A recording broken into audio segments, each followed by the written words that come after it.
अंधेरी ठंडी रात थी। चारों तरफ बस पानी और पानी के नीचे सन्नाटा। अचानक सोनार स्क्रीन पर एक अजीब सी परछाई उघे। टीम सन्न रह गई। ये कोई चट्टान नहीं है, ये एक जहाज है।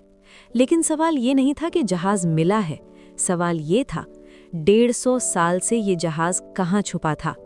एक शानदार सफर जो कभी पूरा नहीं हुआ। साल था 1872। भाप से चलने वाला एक शानदार लकड़ी का स्टीमर लाक लबेल यात्रियों से भरा हुआ। कोई काम के लिए जा रहा था, कोई नए सपनों की तलाश में। मौसम साफ था, लेकिन समंदर के इरादे कुछ और ही थे। जब मौसम बदला और किस्मत भी।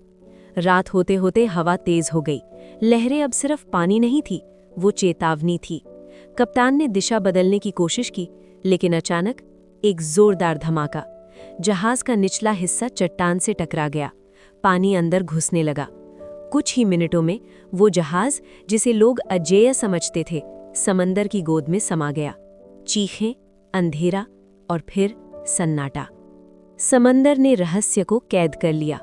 समय बीतता गया, साल, दशक, फिर सदियां। जहाज का नाम बस किताबों में रह गया। कुछ लोग कहते थे वो जहाज कभी था ही नहीं, तो कुछ कहते थे समंदर कुछ चीजें वापस नहीं देता। लेकिन समंदर सब कुछ हमेशा नहीं छुपा सकता। 150 साल बाद रहस्य हिल उठा। आधुनिक मशीनें, हाईटेक सोनार और कुछ जिद्दी खोजी। झील के तल में करीब 200 फीट नीचे लेक मिशिगन की गहराई में वो दिखा। एक जहाज जिसकी लकड़ी आज भी पहचान में आ रही थी, मानो समय वहीं रुक गया हो। सबसे डरावनी खोज। जब रोबोटिक कैमरा अंदर गया तो सबकी सांसें थम गई। केबिन अब भी मौजूद थे, खिड़कियां टूटी हुई थीं और कुछ जगहों पर ऐसे निशान जैसे कोई आखिरी पल में बाहर निकलने की कोशिश कर रहा हो।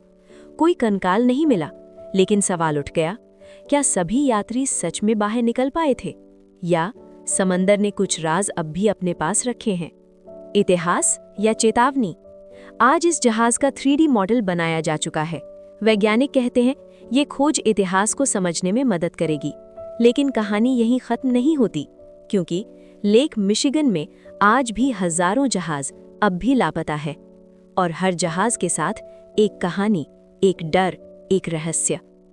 अंतिम सवाल, अगर एक जहाज 150 साल बाद वापस मिल सकता है, तो बाकी जहाज कहाँ है?